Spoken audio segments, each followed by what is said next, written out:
rezando que aquele troço está na praça, pelo amor de Deus, alguém vai lá e dá um jeito, tá? Terra da mula sem cabeça. Vamos adiante. Olha quem que eu preparei para vocês aqui hoje. Aqui. Muito bem, muito bem. Vamos enquadrar só. Aí, pessoal, fiz um esquemão, porque quem vem para uma revisão está preocupado em pegar detalhes. Vai fazer uma federal, certamente que já deu uma olhada no material. Então o que a gente tem? PS1, PS2, PS3. Como é que você vai aprender tudo numa aula? Aí eu fiz um esquemão para vocês. Aquele quadro ali embaixo, ele começa lá na Grécia Antiga e traz os gêneros literários. E uma coisa que alguns professores mais antigos que eu dizem é que você tem que entrar na cabeça da banca, tem que tentar entender o que eles querem. E ao ler as leituras obrigatórias, eu notei que a UFSM tentou contemplar praticamente todos os gêneros literários e as suas divisões. Qual é o macete que a gente faz em sala de aula para você saber quais são os gêneros literários? Dá uma olhada nas iniciais de cada gênero, colorido ali. D, E, L, DEL. Não vai deletar, né? Não deleta, marca lá, DEL, para não deletar. Quando tu vai deletar isso na tua cabeça? ND, nunca. Aí tu sabe os gêneros literários: dramático, épico, lírico e narrativo. O que cada gênero tem para te apresentar? Dramático, o que é dramático? Drama em grego quer dizer ação. Se é um texto posto em ação, é um texto para vir para cá, para o palco. É um texto dramático, um texto de teatro. Vai ter teatro na UFSM? Sim. Quem é que está falando contigo numa peça de teatro? Mais ou menos que nem eu aqui agora. Incorpora um pouco um personagem e vai. Então quem está falando contigo numa peça de teatro é um personagem. Podem ser vários personagens. Depois nós temos o gênero épico, também chamado de epopeia, uma narrativa uma narrativa heróica. Isso aí, valeu. Uma narrativa heróica. E este fato heróico, como golear o poderoso Palmeiras em pleno Beira-Rio, vai virar DVD essa porra aí agora, 3-1, né? Que loucura, né? O Bahia vai lançar um DVD para ter ganho da gente lá, né? Cara, tô brincando, mas é isso aí. O fato épico, o fato heróico, ele é narrado por alguém. Então tem narrador falando contigo numa poesia épica. Nós vamos para o gênero lírico, lira, tocadinha aqui, declamando seus poemas lá na Grécia Antiga, como hoje você faz com violão. Então vem de lira com sentimento suave. Aí tu pensa, peraí, poesia não é sentimento lírico? É. Vamos resumir? O que é lírico?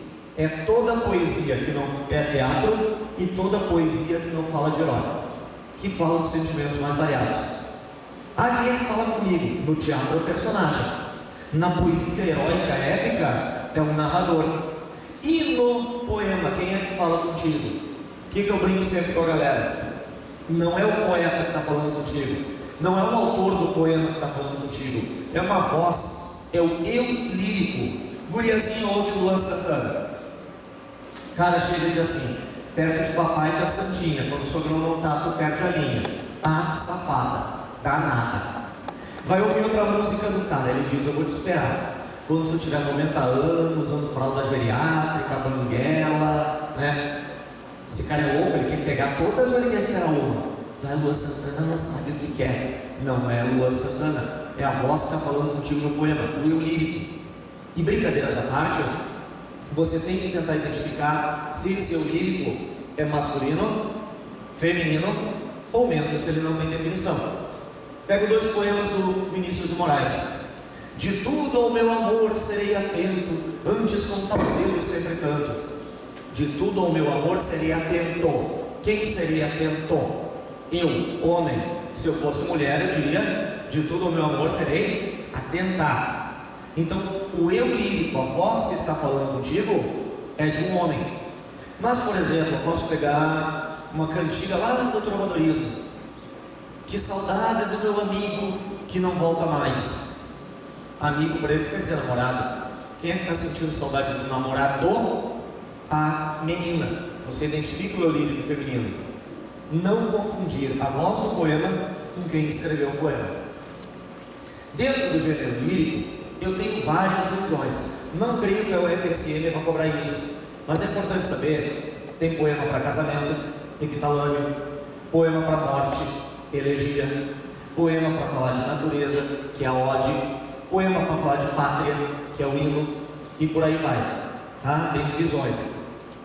Mas as divisões que me interessam são no gênero narrativo. Gênero narrativo surgiu depois de Aristóteles, porque notou-se que não era só a poesia que precisava ser considerada arte, a prosa também era considerada arte. E a prosa era uma narração, narratio, do italiano, tá, Nene? Presta atenção.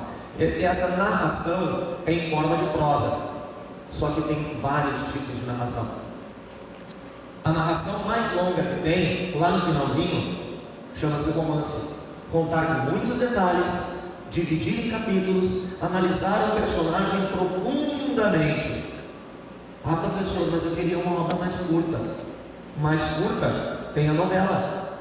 A novela analisa o personagem mais superficialmente, não tem divisão em capítulo e ainda é muito mais rápida. O tempo que ela aborda é um tempo menor.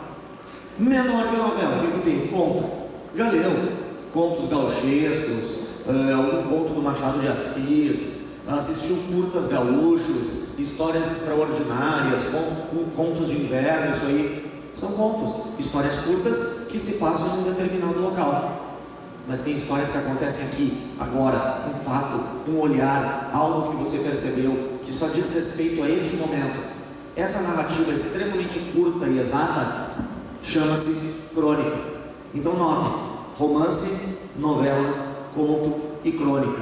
Na sala eu sempre faço um funil para mostrar que é a mais longa até a mais curta narrativa.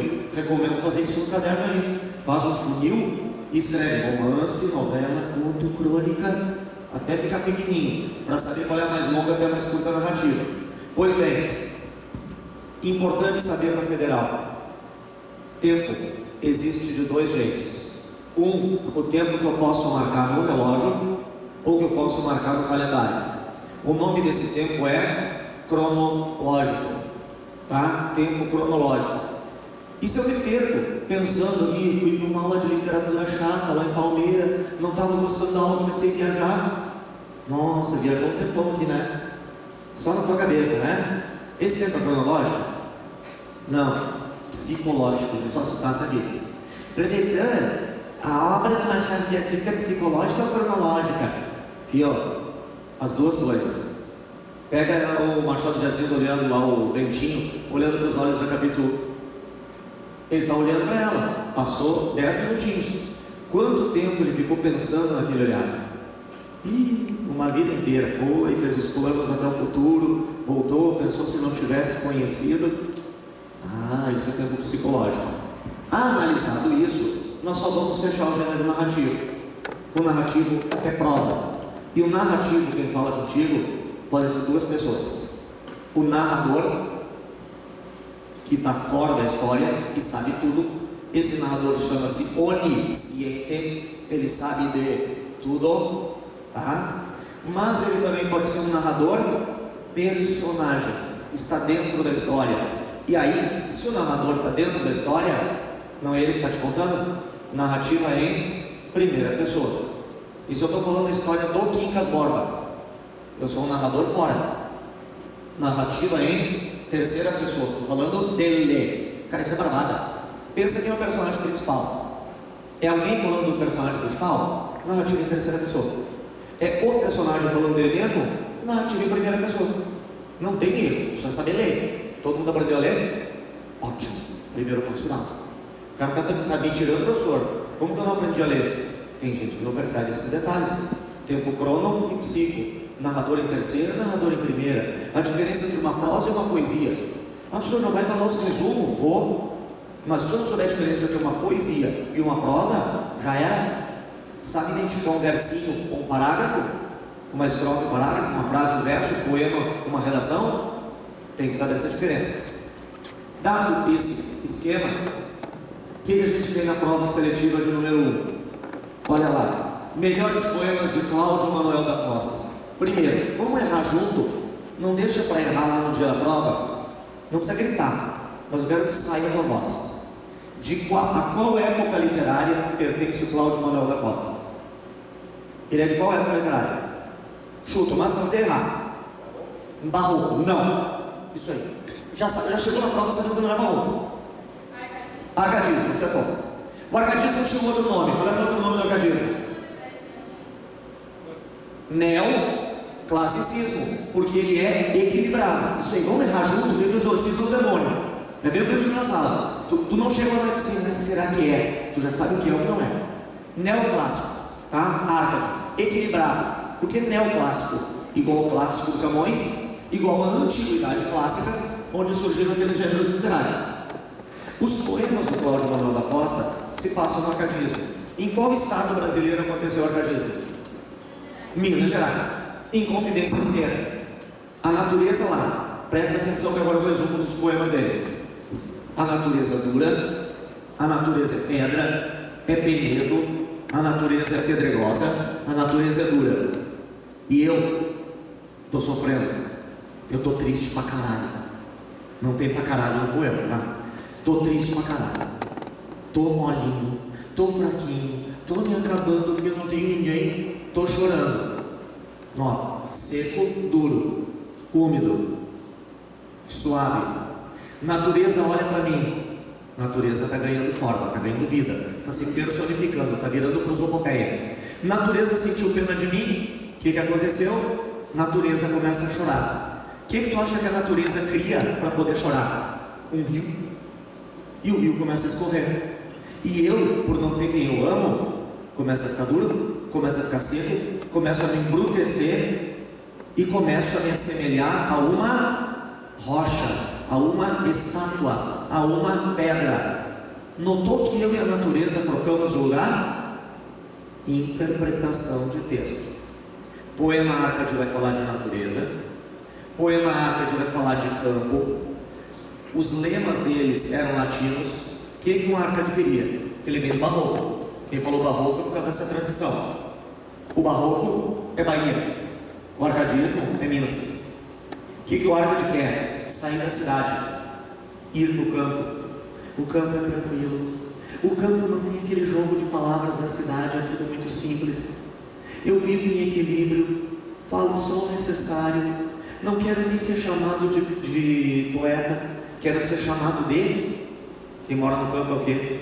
Colono, professor! Não, ele quer ser chamado de pastor. Logo a amada dele vai ser a pastora. Beleza? Já está começando uma idealização na mulher? Sim, só cuidado com a pegadinha. A natureza no arcadismo é externa. Depois do arcadismo vem o romantismo. Do romantismo, a natureza vai ser interna. Mais ou menos Chitãozinho Chororó. Há uma nuvem de lágrimas sobre meus olhos, dizendo para mim que você foi embora. Nossa, que tristeza. Ou Ivete Sangalo, se eu preferir. Quando a chuva passar, quando o tempo abrir, abra a janela e veja, eu sou o sol. Eu não queria ficar perto de uma mulher dessa, me queimar, tinha que ver o sol. E os seus burros, isso é uma metáfora. A natureza no arcadismo externo. Que cai mais? A carta de Pero Vaz de Caminha. Em que ano foi escrita a carta de Pero Vaz de Caminha? Que ano? 1500. O que aconteceu em 1500? Descobrimento do Brasil. Nome da época, quinhentismo. Também chamada de literatura informativa, porque o Caminha é um cronista, é um viajante, está informando sobre uma nova terra, logo literatura informativa. E nessa carta ele vai informar que aqui tem índio, e que o índio não tem religião, logo ele precisa ser catequizado para virar. Quem é catequizado vira o quê? Pai de santo? Não, vira cristão, vira católico.